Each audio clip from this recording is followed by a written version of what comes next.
AutoLine Daily is brought to you by Borg Warner, feel good about driving. Bridgestone, your journey, our passion. Dow Automotive Systems, improving durability and increasing design flexibility with Betamate structural adhesives at dowbetamate.com. And by the 2013 Hyundai Sonata. Learn more at HyundaiSonata.com. Welcome to AutoLine Daily. We're glad that you've joined us, and now let's get to the news.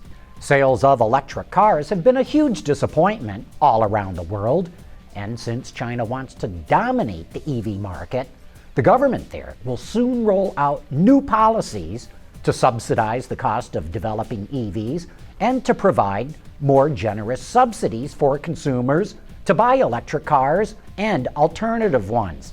And it's not just the central government.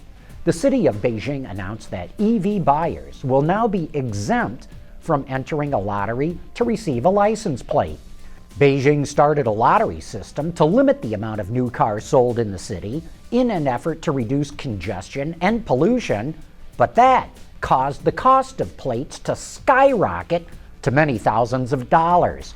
In addition to skipping the lottery, EV buyers get subsidies of up to $19,000 from the city of Beijing. And in other EV news, Tesla announced it's delaying the launch of the Model X until next year. According to the LA Times, production of the EV was scheduled to start at the end of this year, but it's now being pushed back into next year. Tesla says it's focusing on the Model S and believes it can sell more of that model this year than it originally expected. I think that's a smart move. It preserves cash and lets them concentrate on ironing out any problems with just one car in the lineup. And while electrics try to find their footing, ExxonMobil says that by 2020, diesel will be the world's #1 fuel.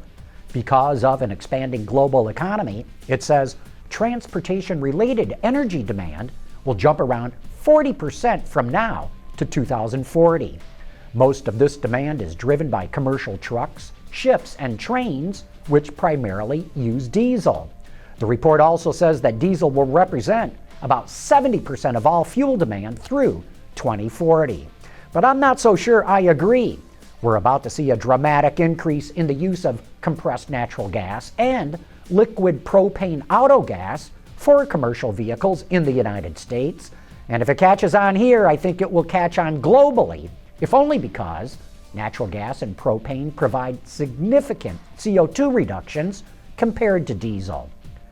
Cadillac has really started the year with a bang. Sales are up 32% so far this year, but Cadillac sales gain is coming exclusively from two new models, the ATS and XTS. If not for them, Caddy sales would actually be down nearly 39% because all the carryover models dropped in sales. The good news is Cadillac has a lot more room to grow. Right now, the brand really only has 5 vehicles in its lineup compared to roughly a dozen each for BMW, Mercedes, and Audi. You know, some people just seem to have problems with regulations and authority. A company in China came up with a t-shirt that has a diagonal black stripe across it that makes it look as though you're wearing your seatbelt. The shirts cost about $8, which is actually about the same as the fine that you'd get for not wearing a seatbelt in China. But something tells me that if you do get pulled over wearing one of these t-shirts, there's no way you're going to talk your way out of a ticket. Or to flip-flop an old saying, no shirty, no ticky.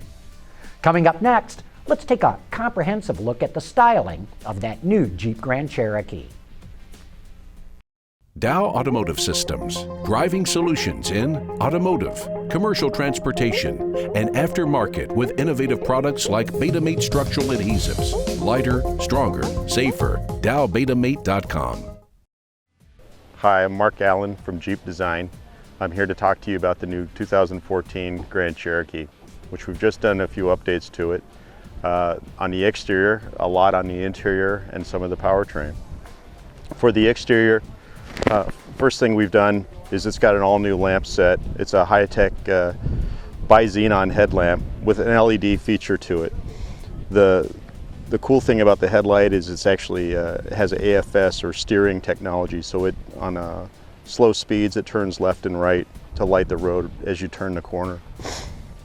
Also, the 7-slot grill, our classic Jeep grill, has been redone. It's a much more detailed, cool look to it. We've picked out the slots in separate pieces rather than carving holes in one big one. The fog light is now nicely detailed. It's a projector technology on the fog light and neatly inset into the fascia. The fascia itself is unique. It's brand new, a much more aerodynamic look to it, and still incorporates a bright skid plate feature to it. On the back of the 2014 Grand Cherokee, some of the details that set it apart starts with a new rear spoiler. This aerodynamic piece helps us achieve a lower coefficient of drag. It's a much more aggressive spoiler, and it helps peel the air off the top of the car. Some of the other details, the lamps have been redone, and it's this really cool, clean LED technology. Offers this smooth ribbon of light. It's a unique look, not only during the day, but in the evening. It's this great light there. New badge set, and just a little more paint on the back of the vehicle, a little bit less chrome, and a much cleaner look. That wraps up the exterior for the new 2014 Grand Cherokee. There's plenty more details on the inside and the powertrain technology, and I hope you can check it out soon. By the way, speaking of design at the Chrysler Group, join us this Thursday night for Autoline After Hours when our guest will be Klaus Busse, who runs interior design for the automaker. Join me and the auto extremist Peter DeLorenzo for the best insider information in the business. And that wraps up today's report. Thanks for watching. We'll see you tomorrow.